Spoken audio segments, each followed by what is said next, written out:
Bwana Gustave Mbonyumutwa turakwakire muri iki kiganiro nk'umutumirwa tuguhaye ikaze muri iki kiganiro. Wakoze cyane. Murakoze kuntumira. Nibyo. Rero reka tugushimire ariko kandi tunabwira abadukurikirana ko twagutumiye kubera ko uri umwe mu bayoboye Jambo asbl wayibereye umuyobozi mu gihe cy'imyaka 2 kuri ubu ngubu uri umwe mu bagize iyi Jambo asbl. Bivuga ko numwe mu bagize uruhare mu gushinga Jambo asbl. Ariko rero impamvu twagutumiye muri iki kiganiro nta yindi ni amagambo amaze iminsi abavugwaho n'umuyobozi wa Transparency Rwanda Madam Ingabire Immacule, aho avuga ko urubyiruko rwa Jambo asbl rwazahajwe n'ipfunwe ndetse mukaba munafite ikibazo cy'ubugome buturuka ku babyeyi banyu. Bafite ikibazo gikomeye cy'uko bariho baranikorera imizigo itari yabo. Niba ari uko dusanzwe tuzi ko umwana azungura ababyeyi, ariko ubundi wakabazunguye mu bintu bigufitiye akamaro. Kubaraga urubanza ntabwo ngo usukwanga akuraga ibyamunaniye. Ababyeyi babo babarazi ibyabananiye nabo bemera kubizungura. Birababaje cyane kubera ko bundi n'abahanga barizi, niko mbibona, bari bakwiye kumenya jenoside ni iki, kugira ngo igikorwa runaka kibe karifiye de jenoside ni iki. Noneho iyo uvuga ngo FPR yakoze jenoside y'abahutu, ngo babishe Kongo, abo nabonye bagarutse benshi cyane, kuko icyo gihe nakoraga muri Orenforo nari mpagaze Rubavu hakitwa ku Gisenyi, binjiye mbare guverinoma yose yari ihari. Iyo jenoside leta itagizemo uruhare ni jenoside imeze ite? Kuki sabo bose baje ntibabice? Ko bari biyiziye bagarutse mu gihugu ari na benshi cyane pe, benshi rwose. Piriya n'ipfunwe ni ukunanirwa kwiyakira, ukananirwa kwasima ibyo wakoze, ugashaka irindi zina ubyita. Bariya bana rero ikimbabaza, bariho bararwana n'ibyakozwe n'ababyeyi babo, ariko ubwo bababyeyi baracyahari, babari inyuma. Biriya ni ubugome bugikomeza bwo gushaka gutoneka ibikomere by'abarokotse jenoside. Ni wa murongo wa jenoside rego ugikomeza. Barabahagaritse, babahagarika batayishoje, none ubu bariho barakora ibyo bashoboye. Gustave Mbonyumutwa, nagira ngo tubwire ibi bivugwa na Madam Ingabire. Mwebwe muri Jambo asbl mu byakira gute, mu bifata gute? Ese koko bibavugaho nibyo? Urakoze kubaza ikibazo abantu bamwe na bamwe bakomeza kwibaza. Uriya mudamu mu by'ukuri icyambere abantu bagomba kuzirikana, ntabwo ari wenyine uvuga aya magambo yenda, ariko muri iki kiganiro niyo twibandaho kuko ibi yabikomojeho muri ino minsi, avuga ko mufite iki kibazo nk'urubyiruko rwa Jambo asbl. Ni ngombwa ariko kuvuga ko impamvu abivuga nuko ari mu kigare cy'ingengabitekerezo ya FPR inkotanyi, kubera yuko alo ndakumva. Okay, no, donc narimbuze ni impamvu ari ngombwa kwibutsa uriya mudamu icyo agamije, ni ukugira ngo abantu basobanukirwe ko ibivugwa kuri Jambo asbl byinshi ndetse cyangwa se byose babifite inyungu za politiki. Uriya mudamu rero yibasira Jambo asbl kubera ko Jambo asbl isa nkaho ifite ingufu cyangwa se yiyemeje guharanira ukuri FPR idashaka ko kujya hanze. Kuri ibyo ngibyo rero batuvuga ngo by'ababyeyi, ndagira ngo nibutse abantu bose yuko bituruka mu bantu batatu. Ibivugwa ku babyeyi ba Jambo twarabisuzumye, natwe bagiye babivuga bikadutungura twibaza aho bituruka naho babikura. Twasanze bituruka mu bantu batatu: Bizimana Jean Damascene, Tom Ndahiro, na wa wundi wahoze ari minisitiri akamwirukana Uruvyindo. Naho ngabo batatu urebye baza n'ibihuha n'ibinyoma ngo ababyeyi baba basore n'inkumi baba muri Jambo ngo bakoze ibyaha bya jenoside muri 1994. Ku buryo kubitindaho natwe bigitangira byaduteraga ubwoba tutese biriya bintu bivamo dute, ariko nyuma yaho tumaze kubona ko nta handi bituruka ari muri aho ngabo batatu, twafashe icyemezo cy'uko tutagomba kubitindaho, tukabona ko abantu bazagenda barushaho kumenya bariya abagabo batatu ukuntu bakora n'ukuntu babeshya, none bakaziyumvira ko ibivugwa no ku babyeyi ba Jambo nta gaciro bifite. Ariko bariya abagabo ukomojeho ni abagabo bafite bavuga ijambo rikijyana muri leta y'u Rwanda. Tom Ndahiro dukunda kumubona mu biganiro bitandukanye, ndetse yanagizwe umushakashatsi kuri jenoside yakorewe abatutsi. Bizimana Jean Damascene ayobora komisiyo ishinzwe kurwanya jenoside. Ni abantu ntabona ko uko muvuga ko mutabiha agaciro ibyo bavuga byaba ari byo. Aho nimwaba mwarabyibeshyaho ahubwo ari mwebwe. Reka nkubwire, icya mbere cya kwanza nuko bariya bafite ingengabitekerezo yo kumvisha abanyarwanda ko abahutu aribo bakoze jenoside yakorewe abatutsi. Ni ukuvuga ko umuntu wese ukomoka ku mubyeyi bavuga ko ari umuhutu nawe akomoka ku mubyeyi wakoze jenoside. Urumva, icyo nicyo kintu kiranga ingengabitekerezo ya CNRG ya Ndahiro nabo bandi baba bashaka gutera ipfunwe cyangwa se kugira ngo bashyire abantu mu kigare, bavuga ko abahutu bose bakoze jenoside. Nta nubwo bakivuga ngo bamwe bavuga ko ari abahutu bakoze jenoside, ku buryo umuntu wese wavuga ko akomoka ku muhutu aba ari umwana w'umujenosideri. Noneho ijambo rero bakayibasira kurushaho kubera yuko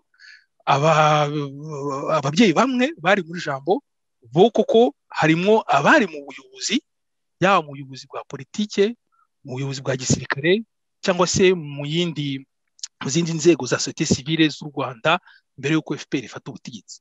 Abo bose rero bakunda gushyira mu cyiciro cy'abantu bari tuvuge muri ntabwo babyita elite, ariko muri population ifite ibintu ikorera igihugu. Abo bose FPR irabibasira kuva banze kuyoboka. Aho rero niho bituruka, nta handi. Reka tujye ingingo ku yindi. Nkawe uri umwana wa Mbonyumutwa wayoboye u Rwanda, nawe ashyirwa mu majwi ko ari umwe mu bantu bakoze uyu mugambi wo kuzatsemba abatutsi muri za 1994, nubwo yapfuye mbere yaho. Hakavugwamo n'abandi bahutu bashobora kuba baragize uruhare mu by'ukuri mu butegetsi bwa Habyarimana ndetse n'ubwa Kayibanda, ndetse hakaba hari n'abandi muri kumwe muri iyo groupe ya Jambo asbl. Ese mwebwe ntabwo mubona ko koko aba bantu bavuga ko ababyeyi banyu bagize uruhare muri ibyo byaha baba bafite ukuri, nubwo nta manzi twari twumva koko zibashinja ibyo byaha ngo bibahame? Ariko nibyo mubwira, abantu bose bari muri leta ya mbere ya jenoside, cyangwa se mbere y'uko FPR ifata ubutegetsi, urebye niho umuntu agomba kurebera, kuko leta zabaye nyinshi. Mbere y'uko FPR ifata ubutegetsi, abantu bose bari muri leta babarirwa mu bice bibiri: abari bahanganye na FPR cyangwa se abari barayobotse cyangwa se bakorana nayo. Abo bose rero bari mu gice cy'abari bahanganye na FPR cyangwa se batayobotse nyuma. Abo ngabo FPR ibashyira ku rutonde rw'abantu bagomba kuregwa bagashinjwa icyaha cya jenoside. Niyo mpamvu rero par défaut, ko bavuga mu gifaransa par défaut, umuntu wese utagenda mu kigare cya FPR amenye ko ashobora kuregwa jenoside cyangwa se akaregwa kwipfobya. Ibyo barimo muri Jambo, icyo abayoboka Jambo bose bahuriyeho nuko barangije kubona ko FPR badashobora kuyoboka kubera ibibazo yateje mu Rwanda. No kuvuga ko rero kwinjira muri Jambo byanze bikunze bita bigushyira muri abo ngabo FPR igomba kwibasira, ikakwibasira ku giti cyawe, kwita umuhakanyi, girite, noneho byanayinanira igashakisha ababyeyi, sibyo? Cyane cyane rero ije igasanga ufite umubyeyi wari ufite akazi muri zo leta za mbere zabanjije, ihita rero imushakira ibinyoma n'ibyo birego bya jenoside. Gustave, hari bamwe mu bantu bakoranye na leta za Kayibanda na Habyarimana bari no muri leta ya FPR inkotanyi.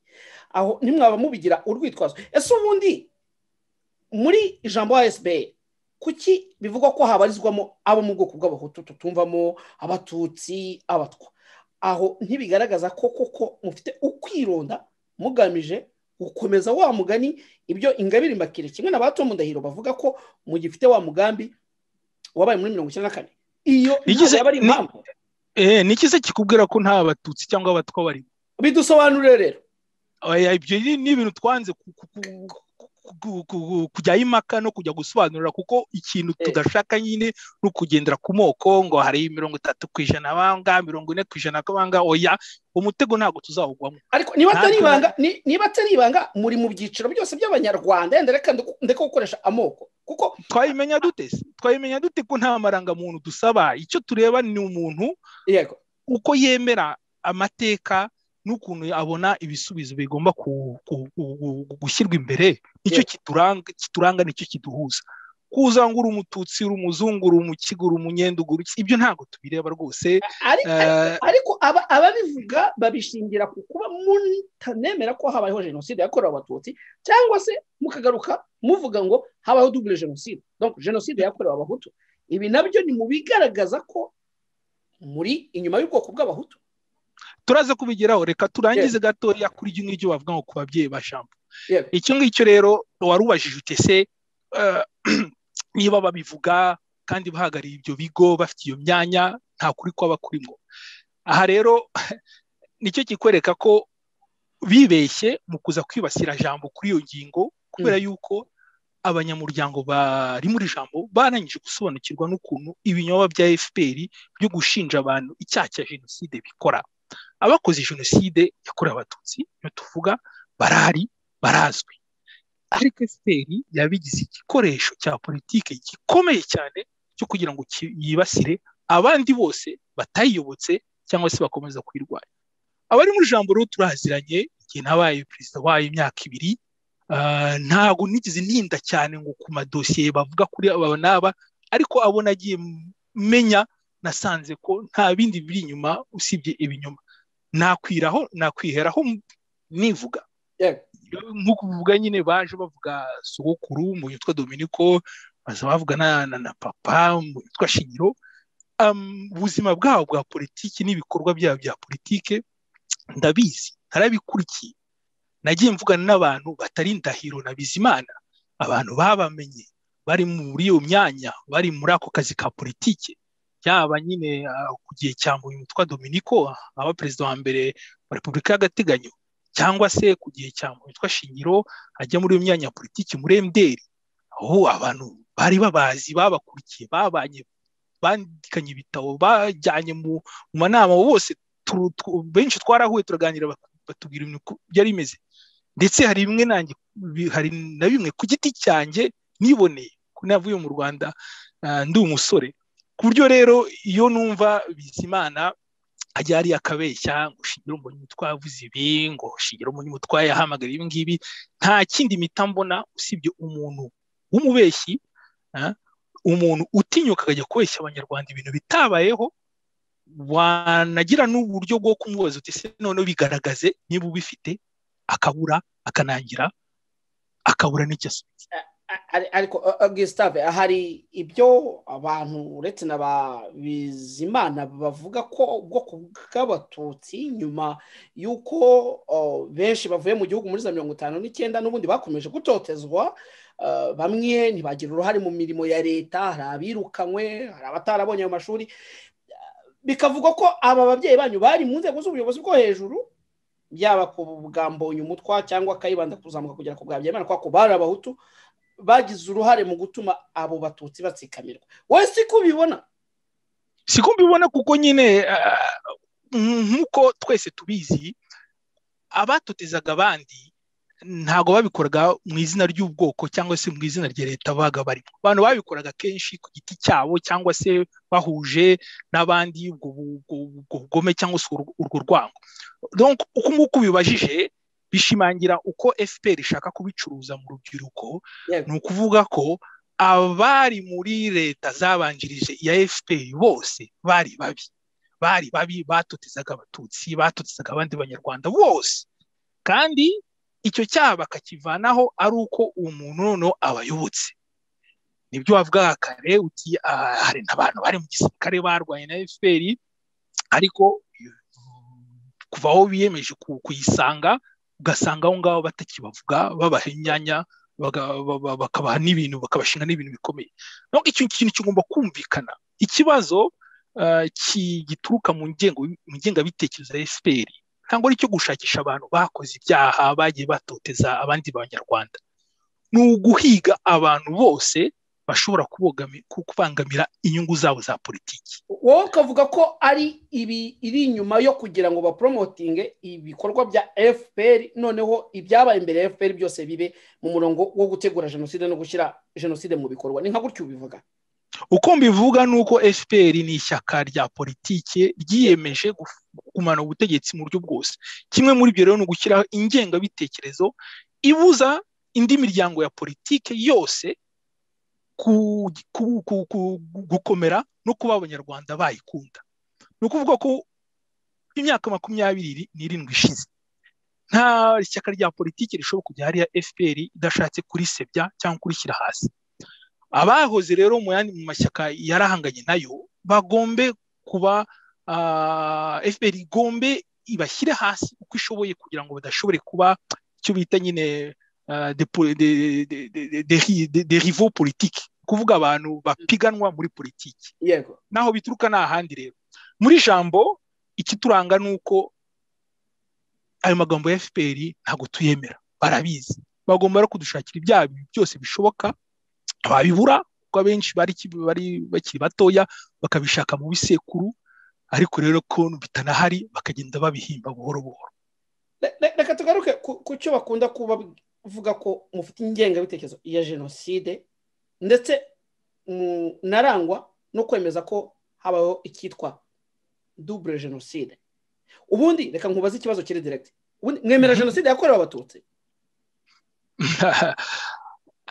Nsubize mu ijambo rimwe cyangwa se mu magambo menshi? Subiza uko ubyumva nta kibazo, hanyuma ubwenda abakurikirana iki kiganiro nabo baziyumvira icyo bivugaho.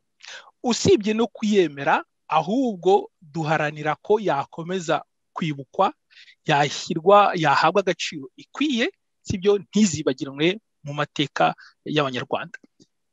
Ngira ngo turi no mu bambere bavuze yuko jenoside yakorewe abatutsi igomba kwemezwa nta maka. Hari inyandiko twize kwandika tuvuga tuti le génocide contre les Tutsis est en fait établi. Hashize imyaka nk'itatu cyangwa ine tubyanditse, ahubwo byarasakuje abantu bibaza ati ese mushatse kuvuga iki? Kuri iyo ngingo rero icyo ngicyo kiveho, ahubwo bitume nsubiza iby'ingenzi by'uko abo bose bavuga ko duhakana jenoside cyangwa se tuyipfobya. Kugeza ubu nta n'umwe wari watubwira amagambo cyangwa se igikorwa twakoze cyerekana ko ari ugupfobya cyangwa guhakana jenoside. Hari ikintu kimwe gusa batuziza, nuko dushimangira ko habaye jenoside no ku Bahutu. Bityo nta kindi. Aho niho nerekezaga, kuko Madam Ingabire akaba n'umuyobozi wa Transparency Rwanda avuga ko igihe FPR yajyaga gucyura impunzi mu cyahoze ari Zaire, we yahagaze ku mupaka akabona Abahutu bacyurwa ku bwinshi, bityo ntabwo FPR yakoze jenoside yakorewe Abahutu, nta na jenoside yakorewe Abahutu mu by'ukuri yabayeho. Gira icyo umusubiza, kuko ndabizi ko iki kiganiro azagikurikirana kimwe n'aba ngabo bose ba Damascene na Batom, ubabwira impamvu, niye mpamvu mutsimbara mukavuga ko habayeho. Ese ubundi muhita jenoside yakorewe Abahutu cyangwa ubwicanyi bwakorewe Abahutu?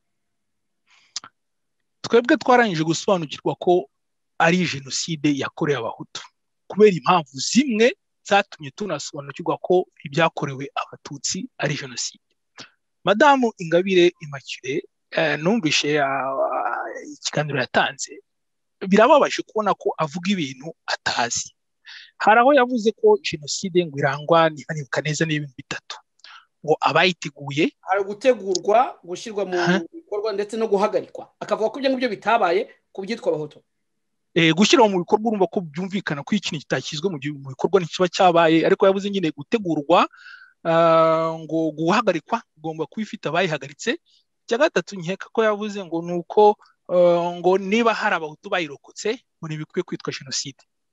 Ndagira ngo rero mpite musubiza nawe n'abandi bose bafatireho. Urukiko mpuzamahanga rwarangije kwemeza ko bidasaba ko ubwicanyi butegurwa kugira ngo bwitwe jenoside.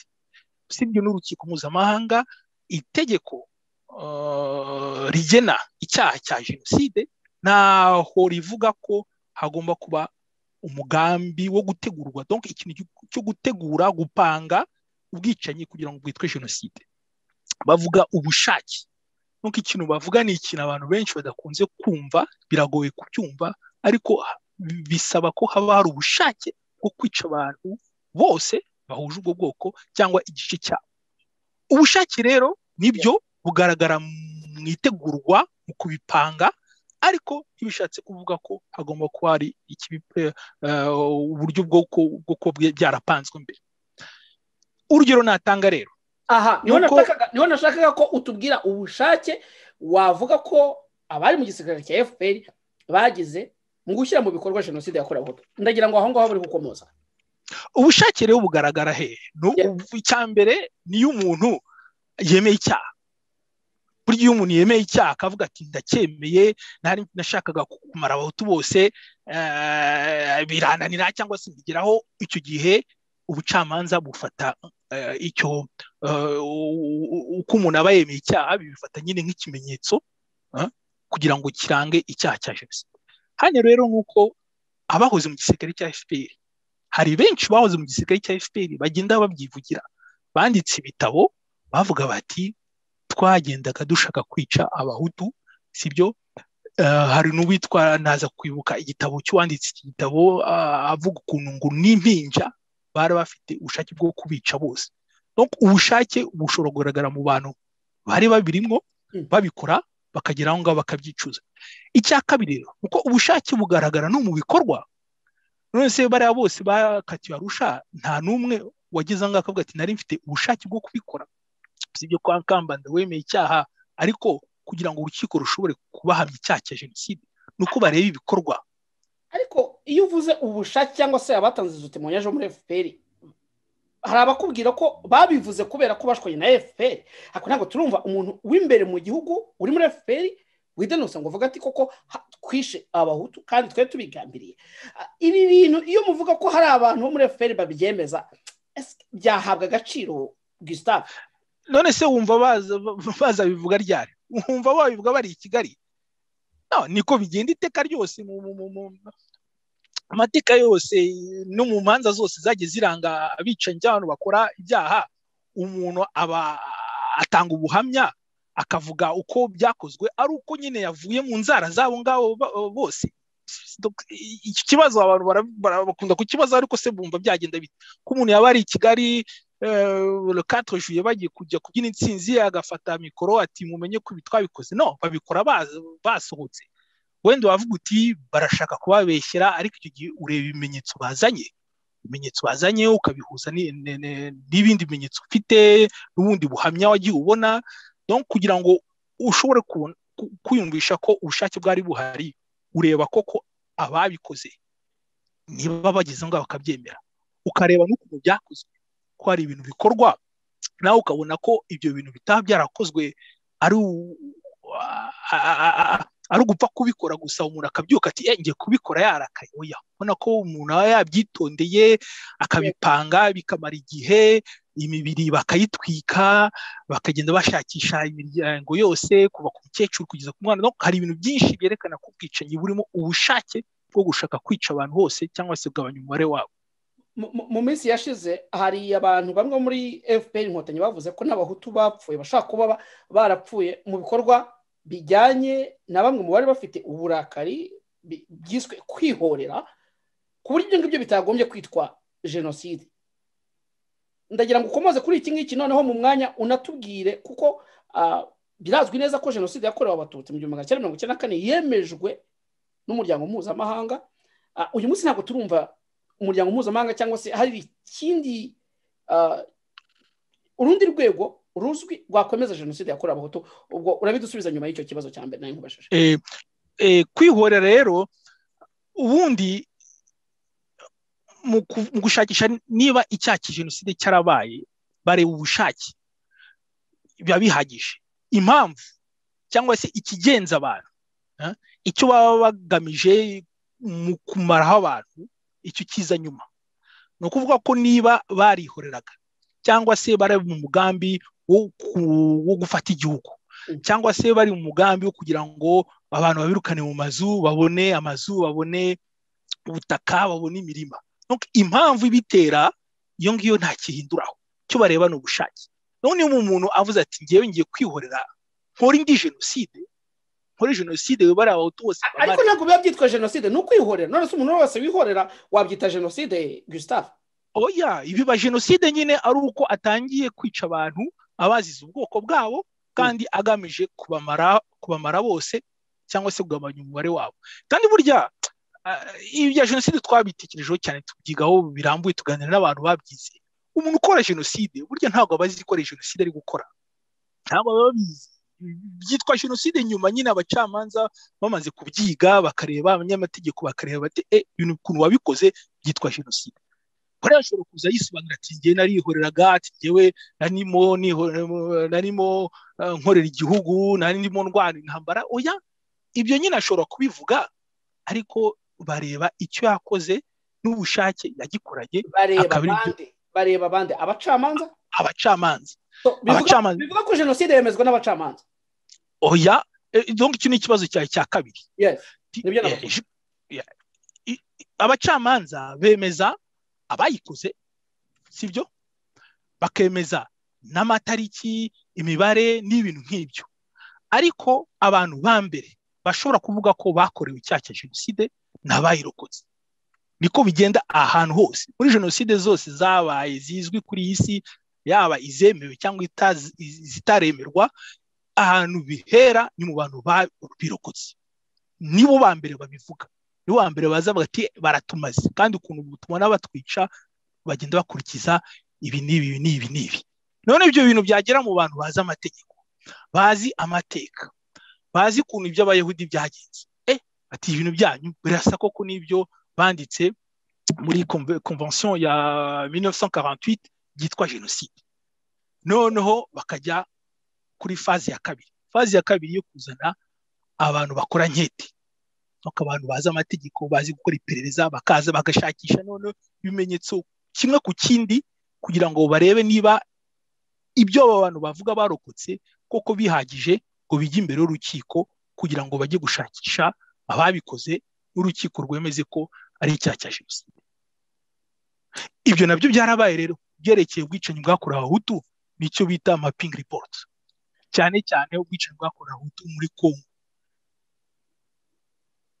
Icyo gihe rero bakoze iyo mapping report, barabara, bakora iperereza, babona ko iyi mapping report muri no minsi Perezida Kagame yavuze ko nta kirimo, ndetse ko nta n'ubwicanyi bwabaye muri Kongo.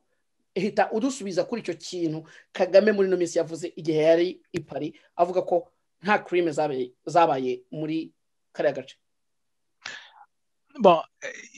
Twese byaradutunguye kuko isi yose, kuvuga nyine abantu benshi bakurikira ibibera hariya muri kariya karere, mapping report bayiha agaciro, cyane cyane ko namukwege yabigiyemo, abantu bazi yuko ubwicanyi bwabaye. Icyo Kagame rero yahakanye, twabonye na Minisitiri Biruta agerageza kumvisha ko ngo yacitswe kubigorora. Donc hari icyo yahakanye, twese twumvishe yahakanye ko nta bwicanyi bwigeze bukorwa muri kariya karere, ariko ni ibintu bidashobora kumara kabiri, kubera yuko ubwicanyi bwarabaye, ababurokotse barahari, amaraporo arahari, abanyekongo barahagurutse baratera hejuru, kugeza none naho Perezida Tshisekedi avuga ati, sinzi nimba byo mwayibonye, nawe agira ngo akavuga ati amaherezo Perezida Kagame yarakwiye kureba kuntu abakoze ibyo byaha bari muri FPR cyangwa bahoze mu ngabo za FPR, yarakwiye kureba ukuntu abagize imbere ubutabera, kuko ni ibintu byahesha agaciro u Rwanda. No kuba yarabihakanye ntibizatinda, ahubwo ntarebe kunabikosora, kuko guhakana ubwicanyi bwabereye muri Kongo ntabwo ari ibintu byo muri iyi si. Ariko ku ruhande rwa Tshisekedi ngira ngo ntabwo Tshisekedi agamije kwemeza ko habayeho jenoside yakorewe abahutu, ahubwo aravuga muri rusange ubwicanyi bwakorewe abakongomani. Reka tugane ku musozo w'iki kiganiro nganisha ahangaha. Ubundi iyo twumvise jenoside yakorewe abatutsi bavuga ko UN cyangwa se umuryango w'abibumbye ugaragaza ko byibuze abasaga 800 baguye muri ira genocide, ariko leta y'u Rwanda ikavuga ko ari hejuru ya miliyoni. Mwebwe iyo muvuga ko habayeho genocide yakorewe abahutu, mugerageza gushyira hamwe imibare mukaba mwabwira abantu muti habayeho genocide yakorewe abahutu, abayiguyemo bangana gutya. Gustave, niba hari icyo ubiziho wakitubwira muri iki kiganiro tugana ku musozo. No, iby'imibare ni ibintu bitoroshye Rubenswe, ni ibintu bitoroshye na busa, kubera yuko abagomba kubara bagomba kuba bafite ikintu bashingiyeho, bagomba kuba bazi umubare w'impunzi zari zihari, bakamenya abo koko barokotse. Hari imibare itangwa ngo abahutu, impunzi z'abahutu zageraga ku 300,000 ngo nizo zabuze, abandi bakavuga ati ushyizemo n'abanyekongo bigeza muri 6,000,000. Urumva ko icyo gipimo gihera ku 300,000 kuri 6,000,000. Ariko 6,000,000 ntabwo ari iz'abahutu gusa Gustave. No, ni z'ubwicanyi bwose. Yego, ni z'ubwicanyi bwose. Rero kuri genocide ushatse rero kureba ngo abazize genocide ni imibare isaba ko abantu babyitondera, kuko noneho bazongeraho n'abandi biciwe mu Rwanda mbere kugira muri Kongo, bazongeraho n'abiciwe kuva muri 1993, 1994. Imibare igomba gukorwa. Ako kazi ntabwo ari akazi umuntu apfa kuvuga hano, cyane cyane ko ibintu by'imibare bishyushya imitwe. Icy'ingenzi ni ukumenya ko hari ababirokotse batari babona ubutabera, bari aho ngaho bataka, kandi hari abantu batangiye kubona ko bikenewe kugira ngo abanyarwanda bagerageze kongera kubana. Rero niba turi gusoza, agira ngo ngaruka gatoya kuri Ingabire Immacule. Hari ubutumwa kamwe uriya mudamu tugomba kumugenera nawe akisuzuma. Urabona kuriya yirirwa avuga ngo abana muri Jambo, ngo ababyeyi babo. Rwose nahumure, muri Jambo ntabwo ariho wavuga ko harimo urubyiruko rutewe ipfunwe n'ibivugwa ku babyeyi babo. Reka da rwose nahumure, siho hari ikibazo, kuko barangije gusobanukirwa n'ukuntu system ya FPR ikora. Nibyo nashatse gusobanurira kare, ku buryo ntawe ushobora kuza kubashyiramo ngo izo mpfunwe cyangwa se ibibazo by'ibivugwa ku babyeyi babo batakoze. Ahubwo uriya mudamu niba ashaka gutabara urubyiruko, niba ashaka rwose gufasha urubyiruko ku kibazo rwaba rufite cyerekeranye n'ababyeyi babo ibyo akoze, narebe ku rubyiruko ruri mu Rwanda, narebe cyane cyane ku rubyiruko rw'abari muri FPR cyangwa rw'abahoze muri FPR, kuko abo ngabo nibo bafite byinshi byo gusobanura. Kuva FPR yafata ubutegetsi muri 1994, abanyarwanda bakomeza kwicwa ku mpamvu za politiki, sibyo? Birirwa bavuga ababyeyi ba Jambo, ariko umuntu uzakura akazumva ko afite umubyeyi we wanditse muri mapping reports, akakura yumva ko afite umubyeyi ushobora kuzabazwa urupfu rw'abanyepolitiki. Reba bariya bose bari muri FDU. U Rwanda rumaze mu myaka 27 abicwa bazira politiki, bicwa n'abantu b'abafana ba FPR, niba ahubwo atari intumwa za FPR. Abo se bazasobanurira iki abana babo? Hari imiryango izwi iri aho ngaho itakamba isaba ubutabera kubera ababyeyi babo bishwe na FPR. Hari n'umuryango wa Sendashoka, kugeza naho Perezida Kagame ubwe yiyemerera ko yari ari inyuma y'urwo rupfu. Ariko iyo ntabwo ari genocide Gustave. Oya, nitaba genocide, reka nkubwire ikibazo. Abantu bakunda kuvuga ngo ngo nibyo, ngo ushobora kwica abantu kuva atari genocide ubiremewe. Oya, akababaro se gaterwa n'iki?